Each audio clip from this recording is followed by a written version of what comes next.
So in the past week, I finished the entirety of all the animated parts of Chuunibyou demo Koi ga shitai. And just to get it out there, out of 10, I think it's an 8 or maybe even a 9. My last anime episode, which was Vivi, received a 6 or maybe a 7. So it's a pretty like higher class than the Vivi or my last review. So this is a definitely, if you're a teenager, recommend. If you're an adult, it might be more harder to get into the series, but I've seen also plenty of adults enjoy the series, and you know, if you're a teenager or like my age or even a bit younger, it's perfect. You should see it. It's a hard recommend. So the plot is, Chuunibyou is not something new. It's not a new phenomenon. It's like a disease or anything. It's hard to explain to like cultures out of East Asia, but it literally translates to second year of middle school syndrome.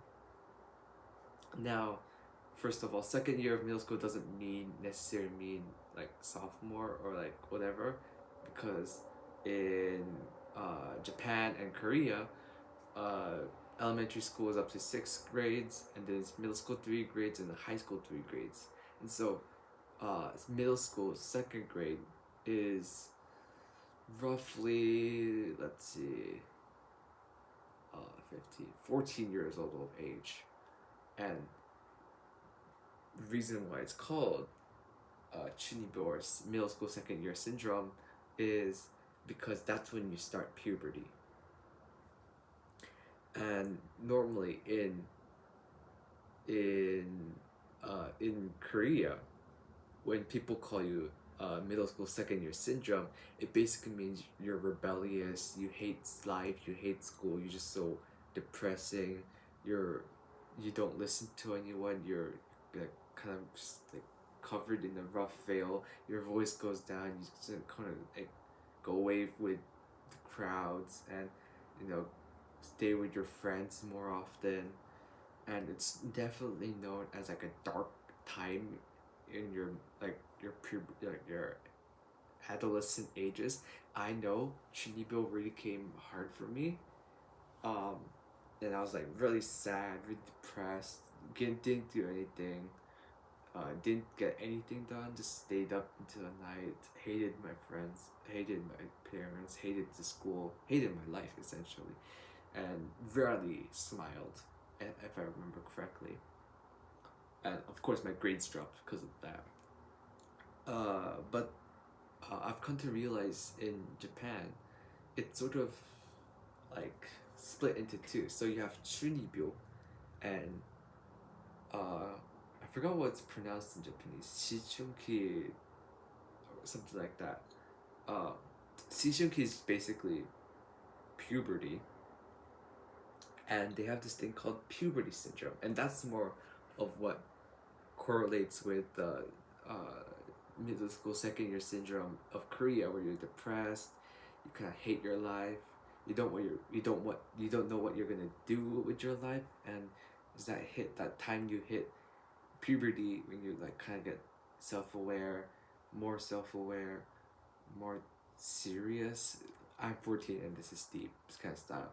And then Chuunibyou in Japan is more about, you get sucked in to the fantasy world, like you're the fantasy in your head, and you kind of don't see the world as it normally is. You know, like the cringy, like, you know, I have the power of God and anime on my side.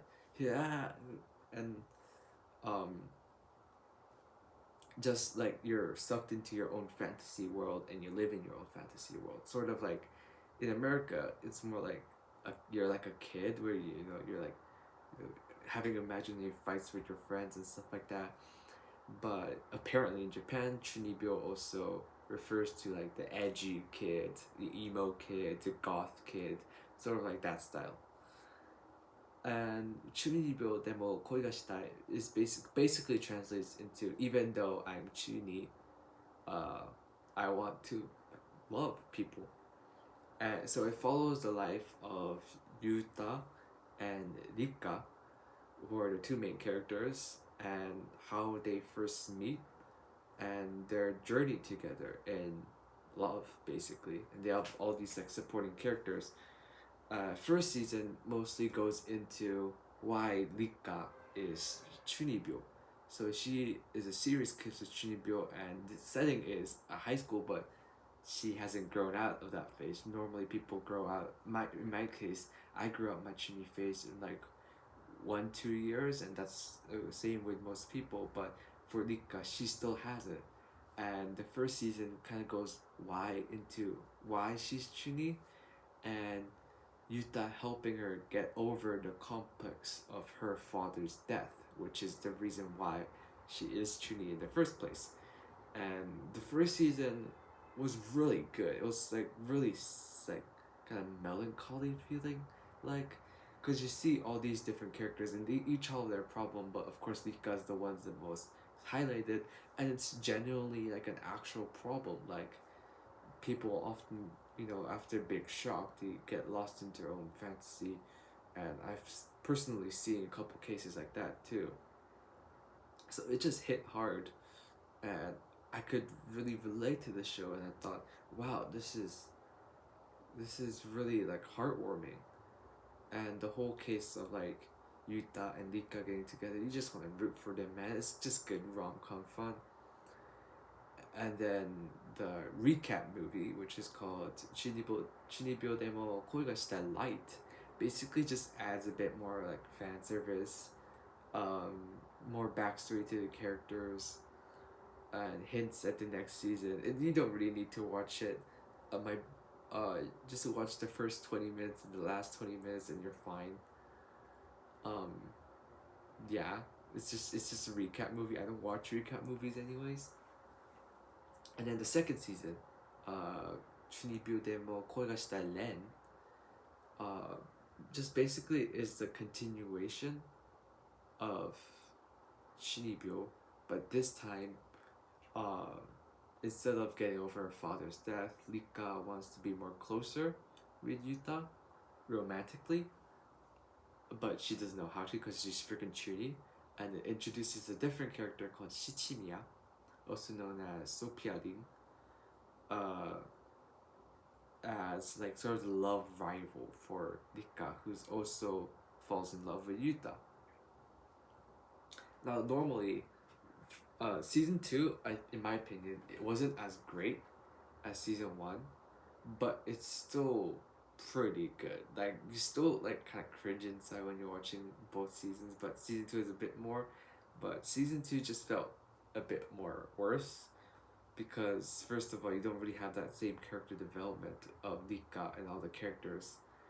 Um, and also they do a lot of like useless stuff within the show. Like you have a lot of like sort of like it is technically character development for the side characters, but it just once that episode ended, everyone just sort of forgot about the events that happened in those episodes. So it felt like filler, even though they weren't filler. And there was a lot of that in like the first few episodes, and that definitely like knocked up few points of it. But then in the end, you have Shichimiya and Rika kind of like bonding over with their shared love of Yuta, I guess. It's not like a harem show. I do like the fact that Yuta, he deserves all the love he gets. He's a hardworking guy. He's charismatic. He's funny, and he still has only eyes for Rika, and that's great because most other anime protagonists don't do that.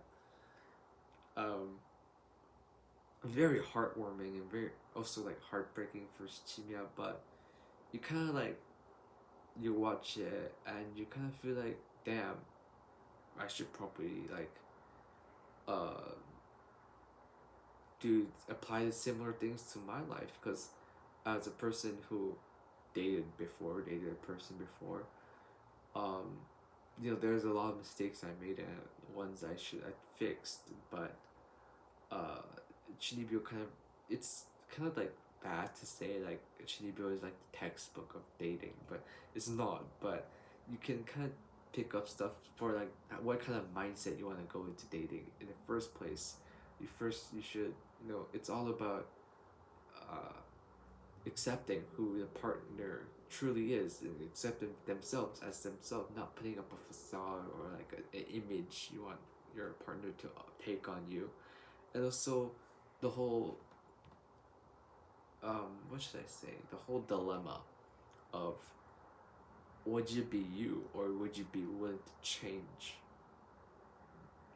Because people change all the time, and it's maintaining that balance between who you really are and what other people think of you, and going one to each side is terrible, and it's just all about that balance. And it's you mostly you watch it for the rom-com like fun, and then you learn that mindset. It's not what your actions will be different from the show, but you should get, it does teach you like a good mindset of like maybe all of us are cheating and caught up in our own fantasies, and it's not bad to be lost in our own worlds from time to time and be passionate about things. And the movie, Chuunibyou Demo Koi ga Shitai Take on Me was just a continuation of the second season. Um, rom-com fun, more about accepting yourself. It was a really good movie, um, in my opinion. And it's kind of really endearing to see like the love between Rika and Yuta just like developed between each other, and you just want to root for them, man. The movie was also amazing. Um, yeah, that's all I really have to say about it.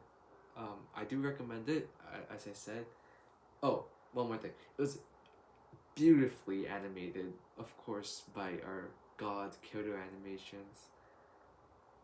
Just like every character felt so lively, every scenes felt lively. There was no other scene where I feel like, oh, that's kind of like boring. That's kind of like unnatural. Every character felt like just like who they should be. Um, it was just character designs also great. Outfits they drew for the characters also great. Just a beautifully animated show. Thank you Kyoto Animations for finishing Chuunibyou. There was rumors of it getting a season 3, and I'm not sure if a season 3 will be good. I'll still watch it and probably enjoy it, but I feel like currently in this current situation, Chuunibyou is a finished story that anyone can enjoy if they go in now. That's basically just my review overall for Chuunibyou. Go watch it again, an 8 or 9 out of 10. And yeah, just good rom-com fun.